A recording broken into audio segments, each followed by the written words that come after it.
নমস্কার বন্ধুরা, আমি সুশোভন আর আপনারা দেখছেন আপনাদের প্রিয় চ্যানেল অদ্ভুত অথচ বাস্তব। আজকের জিওপলিটিক্সের দুনিয়া থেকে এমন একটি খবর উঠে এসেছে যা ভারতের ডিফেন্স সেক্টর বা প্রতিরক্ষা ব্যবস্থায় রীতিমতো ঝড় তুলে দিয়েছে। আজ থেকে ঠিক 3 বছর আগে ভারত এবং আমেরিকার মধ্যে আমাদের নিজস্ব অ্যামকা ফাইটার জেটের ইঞ্জিনের জন্য একটি অত্যন্ত গুরুত্বপূর্ণ ডিল ফাইনাল হয়েছিল। কিন্তু আজ সেই আমেরিকাই তাদের আসল রূপ দেখিয়েছে।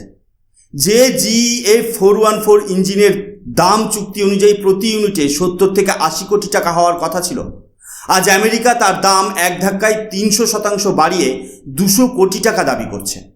এখন প্রশ্ন হলো, আমেরিকা হঠাৎ করে এই বিশাল অঙ্কের দাম কেন বাড়ালো? এর পেছনে কি আমেরিকার কোনো গভীর জিওপলিটিক্যাল কৌশল লুকিয়ে আছে? ভারত কি আমেরিকার এই অন্যায্য দাবির কাছে মাথা নত করবে, নাকি ভারতের হাতে এমন কোনো মাস্টার প্ল্যান আছে যা আমেরিকার এই অহংকারকে ধুলোয় মিশিয়ে দেবে?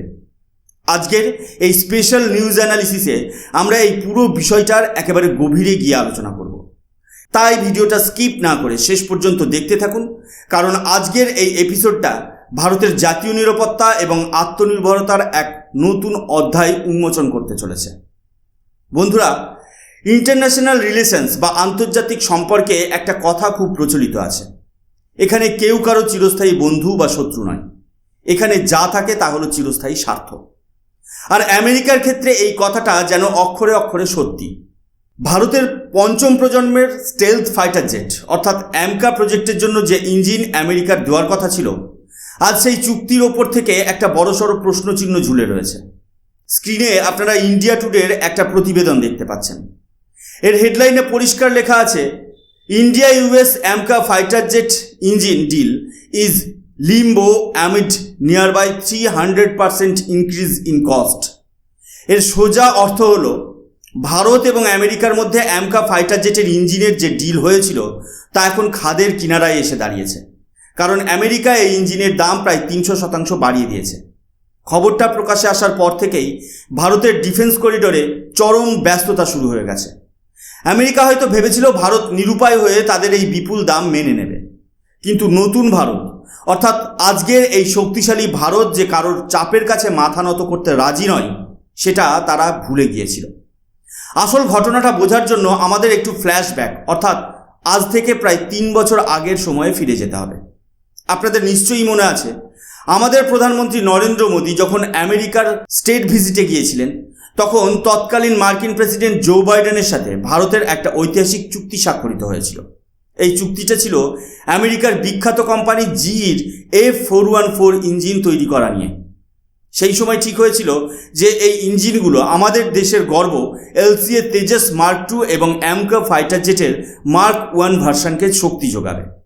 এই ডিলটা ভারতের কাছে অত্যন্ত গুরুত্বপূর্ণ ছিল, কারণ কথা হয়েছিল আমেরিকা ভারতকে প্রায় 80% টেকনোলজি ট্রান্সফার করবে, অর্থাৎ এই অত্যাধুনিক ইঞ্জিন তৈরির প্রযুক্তির 80% তারা ভারতের সাথে শেয়ার করবে এবং ভারতের HAL এর সাথে মিলে ভারতেই এই ইঞ্জিনের প্রোডাকশন লাইন তৈরি হবে। মেক ইন ইন্ডিয়া প্রজেক্টের অধীনে প্রাথমিকভাবে 99টি ইঞ্জিন ভারতেই তৈরি হওয়ার কথা ছিল। ভারতের ইঞ্জিনিয়াররা এই প্রযুক্তি শিখে আগামী দিনে সম্পূর্ণ দেশীয় প্রযুক্তিতে ইঞ্জিন বানাতে পারবে, এটাই ছিল মূল লক্ষ্য। টেকনিক্যাল সমস্ত আলোচনা প্রায় সফলভাবে শেষ হয়েছিল, কিন্তু গন্ডগোলটা বাঁধল যখন কমার্শিয়াল নেগোসিয়েশন বা টাকার অঙ্কের হিসাব শুরু হলো। আমেরিকা হঠাৎ করেই তাদের সুর বদলাতে শুরু করে। তারা জানায় যে এই ইঞ্জিন তৈরির কম্পোনেন্ট বা যন্ত্রাংশের দাম অনেক বেড়ে গেছে, ওভারঅল প্রোগ্রাম কস্ট তাদের হিসাবের চেয়ে বেশি হচ্ছে। তাছাড়া ইন্টেলেকচুয়াল প্রপার্টি রাইট বা মেধাস্বত্ব নিয়েও তারা নানান রকম শর্ত চাপাতে শুরু করে। সবচেয়ে বড় ধাক্কাটা আসে দামের ক্ষেত্রে। যে ইঞ্জিন 70 থেকে 80 কোটি টাকায় দেওয়ার কথা ছিল, আমেরিকা নির্লজ্জের মতো সেই একই ইঞ্জিনের জন্য এখন 200 কোটি টাকার কাছাকাছি দাবি করছে। দেখুন, মুদ্রাস্ফীতি বা ইনফ্লেশনের কারণে ডলার এবং টাকার দামের ওঠানামার ফলে একটু একটু দাম বাড়তে পারে, সেটা মেনে নেওয়া যায়, কিন্তু কোনো যুক্তিতেই একটা ডিলের দাম 3 বছরের মধ্যে 3 গুণ বেড়ে যেতে পারে না। জিওপলিটিক্সের বিশেষজ্ঞরা মনে করছেন এটা আসলে আমেরিকার একটা চাল। তারা চায় না ভারত ডিফেন্স ম্যানুফ্যাকচারিংয়ে 100% আত্মনির্ভর হয়ে উঠুক। তারা চায় ভারত যেন চিরকাল তাদের উপর নির্ভরশীল থাকে। কিন্তু ভারত সরকার অত্যন্ত কড়া ভাষায় বুঝিয়ে দিয়েছে যে এই ব্ল্যাকমেলিং তারা কিছুতেই মেনে নেবে না। ভারত খুব ভালো করেই জানে যে অ্যামকা প্রজেক্টকে কোনোভাবেই পিছিয়ে দেওয়া যাবে না, আর তাই আমেরিকা যখন টালবাহানা শুরু করেছে, ভারত এক মুহূর্ত সময় নষ্ট না করে তাদের প্ল্যান বি বা বিকল্প রাস্তা খুঁজতে শুরু করে দিয়েছে। আর এখানেই ভারতের কূটনীতি এক অসাধারণ চাল চেলেছে। ভারত সোজা যোগাযোগ করেছে ইউরোপের দুই শক্তিশালী দেশের সাথে, ফ্রান্সের বিখ্যাত কোম্পানি স্যাফরন এবং ব্রিটেনের নামকরা কোম্পানি রোলস রয়েসের সাথে। স্ক্রিনে আপনারা স্বরাজ্য পত্রিকার একটা আর্টিকেলের স্ক্রিনশট দেখতে পাচ্ছেন। হেডলাইনে লেখা আছে, India's 5th generation AMCA engine talk with US France hit roadblock, is British and French alternatives. অর্থাৎ আমেরিকার সাথে আলোচনা থমকে যাওয়ার পরেই ভারত এখন ব্রিটিশ এবং ফরাসি বিকল্পের দিকে নজর দিয়েছে। আমাদের ডিআরডিও এখন এই দুই কোম্পানির সাথে অত্যন্ত গুরুত্ব সহকারে আলোচনা চালিয়ে যাচ্ছে। আর আশ্চর্যের বিষয় হলো, ফ্রান্স এবং ব্রিটেন ভারতকে যে অফারগুলো দিচ্ছে তা আমেরিকার অফারের চেয়েও অনেক বেশি আকর্ষণীয় এবং লাভজনক। চলুন এবার দেখে নেওয়া যাক ইউরোপীয় এই কোম্পানিগুলো ভারতকে ঠিক কী কী অফার দিচ্ছে, যা আমেরিকার রাতের ঘুম উড়িয়ে দিয়েছে। প্রথমে কথা বলি ব্রিটেনের রোলস রয়েসের ব্যাপারে।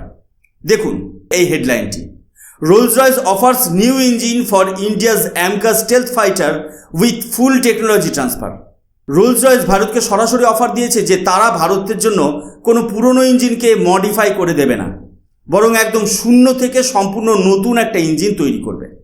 এই ইঞ্জিনের থ্রাস্ট হবে 110 থেকে 130 কিলো নিউটন, যা পঞ্চম প্রজন্মের ফাইটার জেটের জন্য একদম পারফেক্ট। সবচেয়ে বড় কথা হলো, তারা ভারতকে 100% টেকনোলজি ট্রান্সফার করতে রাজি। শুধু তাই নয়, এই নতুন ইঞ্জিনে জয়েন্ট ইন্টেলেকচুয়াল প্রপার্টি ওনারশিপ ভারতের কাছে থাকবে। অর্থাৎ এই ইঞ্জিন থেকে ভবিষ্যতে যে প্রযুক্তি আবিষ্কার হবে, ভারত তার সমান অংশীদার হবে। পুরো ইকোসিস্টেম ভারতেই তৈরি হবে, সম্পূর্ণ মেক ইন ইন্ডিয়া।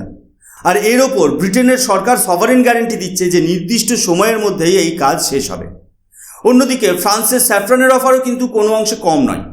ফ্রান্স ভারতের পুরনো এবং অত্যন্ত বিশ্বস্ত বন্ধু।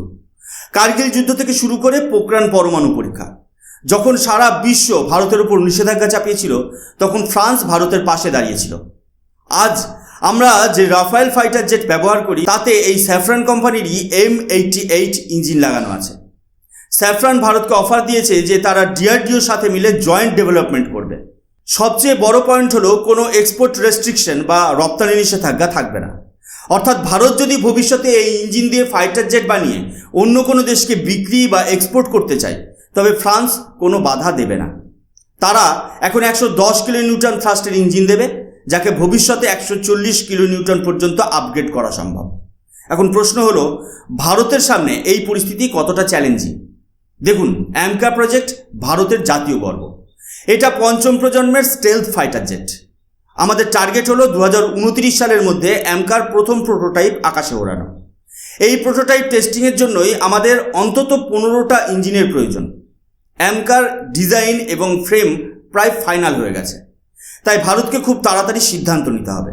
আমরা আমাদের অ্যামকা প্রজেক্টকে একদিনের জন্য ডিলে করতে পারি না।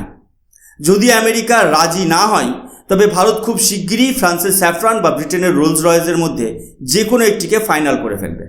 তবে হ্যাঁ, তেজস মার্ক 2 এর ক্ষেত্রে কিছুটা সমস্যা হতে পারে, কারণ তেজস মার্ক 2 এর যে ডিজাইন আমরা বানিয়েছি, সেটা মূলত GE F414 ইঞ্জিনকে মাথায় রেখেই তৈরি করা।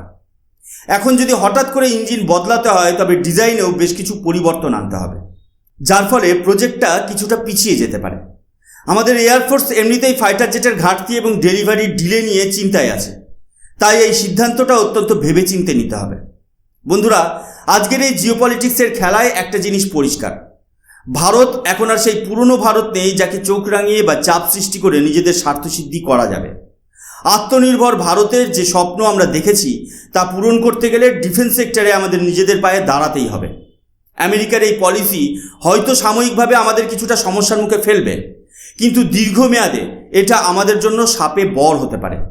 কারণ ইউরোপের সাথে মিলে যদি আমরা নিজেদের ইঞ্জিন বানানোর প্রযুক্তি পুরোপুরি আয়ত্ত করে ফেলি, তবে আগামী দিনে ভারত বিশ্বের অন্যতম বড় ডিফেন্স এক্সপোর্ট বা প্রতিরক্ষা সরঞ্জাম রপ্তানিকারক দেশে পরিণত হব। আমেরিকার লস আর ইউরোপের লাভ, এটাই এখনকার বাস্তব চিত্র। এই পুরো পরিস্থিতির উপর আপনাদের কি মতামত? ভারতের কি আমেরিকার সাথে দরাদরি করে ডিলটা বাঁচানোর চেষ্টা করা উচিত, নাকি আমেরিকা বাদ দিয়ে সরাসরি ফ্রান্স বা ব্রিটেনের সাথে হাত মেলানো উচিত? আপনাদের মূল্যবান মতামত অবশ্যই নিচের কমেন্ট সেকশনে লিখে জানাবেন। ভিডিওটি ইনফরমেটিভ হলে লাইক করবেন, শেয়ার করবেন এবং অদ্ভুত অথচ বাস্তব চ্যানেলটিকে সাবস্ক্রাইব করে বেল আইকনটি প্রেস করতে ভুলবেন না। আমি সুশোভন আজকের মতো বিদায় নিচ্ছি। দেখা হবে পরের ভিডিওতে নতুন কোনো জিওপলিটিক্যাল অথবা ইকোনমিক্যাল অ্যানালিসিস নিয়ে। ততক্ষণ পর্যন্ত ভালো থাকবেন, সুস্থ থাকবেন। জয় হিন্দ, বন্দে মাতরম, ভারত মাতা কি জয়।